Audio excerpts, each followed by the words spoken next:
Assalamualaikum warahmatullahi wabarakatuh. Bismillahirrahmanirrahim. Alhamdulillahirabbil alamin wassalatu wassalamu ala asyrafil anbiya'i wal mursalin sayyidina Muhammad wa ala alihi wa sahbihi ajma'in. Subhanaka la ilma lana illa ma 'allamtana innaka antal alimul hakim. La haula wala quwwata illa billahil aliyyil azim.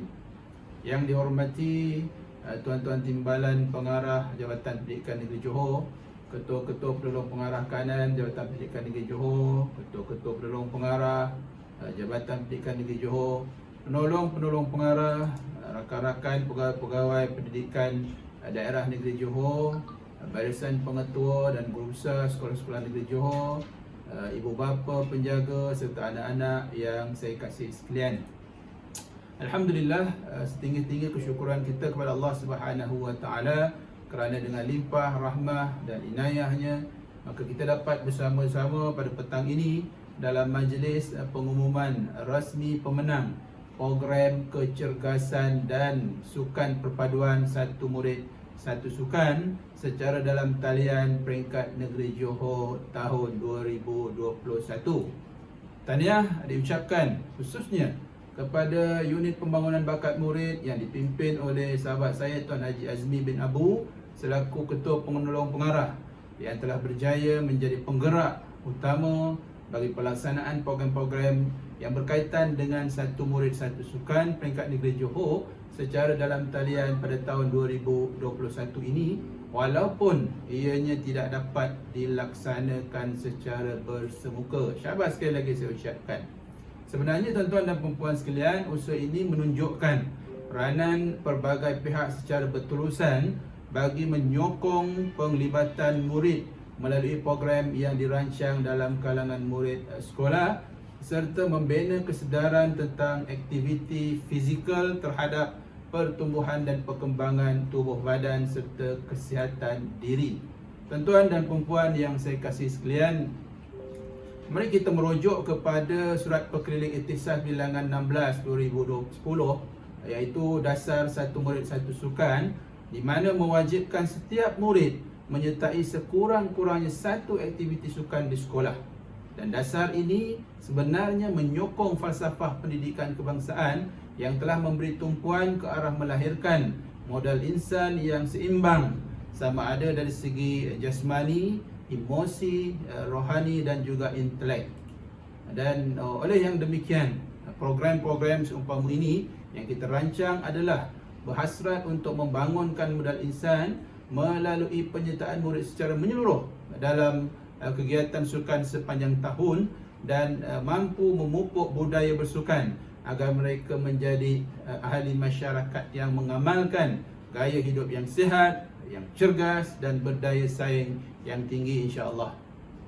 Tuan-tuan dan puan-puan sekalian, sokongan daripada pentadbiran sekolah dengan membimbing dan mendorong guru-guru penasihat untuk menggunakan kreativiti masing-masing dalam memberi pendedahan dan juga galakan kepada murid bagi menyertai program-program yang dilaksanakan adalah sangat penting. Jadi sekali lagi saya ucapkan tahniah kepada pihak pentadbiran sekolah. Hadirin hadirat yang saya kasih sekalian, pertandingan ataupun program-program satu murid satu sukan seperti ini sebenarnya telah memberi ruang dan peluang kepada murid-murid kita agar mereka melibatkan diri dengan aktif terhadap aktiviti sukan yang dirancang, walaupun sebenarnya di dalam secara dalam talian. Dengan penglibatan yang aktif, ianya dapat memberi kesan yang baik kepada pembentukan jasmani murid untuk terus kekal aktif walaupun mereka hanya berada di rumah masing-masing.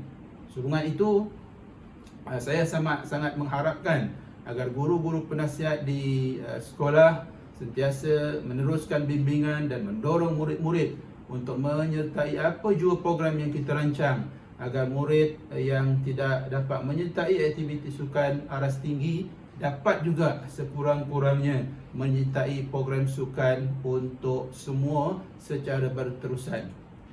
Tuan-tuan dan puan-puan yang saya kasih sekalian, terima kasih saya ucapkan kepada para ibu bapa yang telah banyak membantu dan telah memberi sokongan terutamanya dalam memberikan kebenaran kepada murid-murid, anak-anak mereka agar terus terlibat secara aktif dalam aktiviti sukan di pelbagai peringkat. Tanpa sokongan dan dorongan ibu bapa, tentulah program yang kita rancang tidak dapat kita laksanakan dengan jayanya. Tuan-tuan dan puan-puan sekalian, secara amnya program seumpama ini adalah bertujuan memberi peluang kepada murid-murid kita agar mereka berupaya memperolehi sekurang-kurangnya sijil di peringkat negeri untuk mendapat markah PAJSK mereka. Namun begitu, ia memerlukan kriteria dan syarat-syarat yang standing peringkatnya.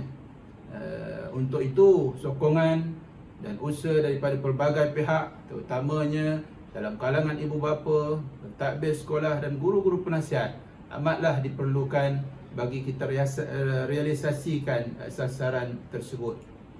Di kesempatan ini, saya ingin mengucapkan tahniah sekali lagi dan syabas kepada para peserta yang berjaya, dan jadikanlah pencapaian ini sebagai pendorong untuk anda semua lebih aktif dalam apa jua aktiviti sukan. Kepada yang kurang berjaya, jangan putus asa dan jadikan pengalaman ini sebagai pembakar semangat untuk anda terus berusaha hingga berjaya pada satu masa nanti. Akhir kata, saya kira dengan lafaz Bismillahirrahmanirrahim, saya dengan ini merasmikan majlis pemenang program kecergasan dan sukan perpaduan satu murid satu sukan secara dalam talian peringkat negeri Johor tahun 2021. Sekian, wabillahi taufiq wal hidayah. Wassalamualaikum warahmatullahi wabarakatuh. Terima kasih.